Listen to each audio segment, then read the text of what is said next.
మహబూబాబాద్ జిల్లాలో హోలీ సంబరాలు అంబరాన్నంటాయి. మార్వాడి మంచ్ ఆధ్వర్యంలో హోలీని సంప్రదాయబద్ధంగా జరుపుకున్నారు.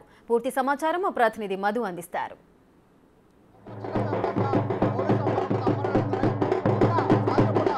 అందంగా అలంకరించి సంబంధించిన ఊరేగింపు కాబట్టి వచ్చే వాళ్ళు సాంప్రదాయ ప్రకారం చిన్న బాబుని ఇక్కడ కాళ్ళలో కూర్చోబెట్టుకొని ఇక్కడ ఊరేగింపుగా తీసుకెళ్తున్నారు.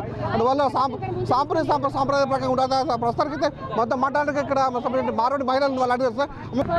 రాత్రి మేము పూజ చేస్తాము. ఉదయం పిల్లలకి ఇచ్చేది ఎవరైతే ఇంట్లో అబ్బాయి పుడతారో వాళ్ళ ఇదిలో ఫంక్షన్ చేస్తారనమాట. ఇప్పుడు సత్రంలో తీసుకెళ్ళి అందరు ఊరు మొత్తం వచ్చేసి అక్కడ నాకు గులాలు పెడతారు. తర్వాత మేము అందరం కలిసి అక్కడ హోలీ ఆడి భోజనాలు చేసి వెళ్తాం అనమాట. చాలా ఆనందంగా అసలు మేము మర్చిపోతాం ఏముందో అని తెలియదు. అక్కడ పోయినా ఒకళ్ళకి అందరికీ కలర్స్ పెట్టుకుంటూ ఉంటాము. అసలు తెలియదు మేము ఏం చేస్తున్నాము. అక్కడ చిన్న వాళ్ళైనా పెద్ద వాళ్ళైనా ముసలి వాళ్ళైనా అందరి ప్రోగ్రామ్ని చాలా సంతోషంగా సెలబ్రేట్ చేసుకుంటారండి. హోలీ అనేది మేము ఒక ఆనందంగా అంటే దీపావళి కన్నా చాలా ఘనంగా చేస్తాం. హోలీ సందర్భంలో బాబుడు పుట్టాడు. బాబుడికి ఈ విధంగా అందంగా అలంకరించి సంబంధించిన వేదిక హోలీ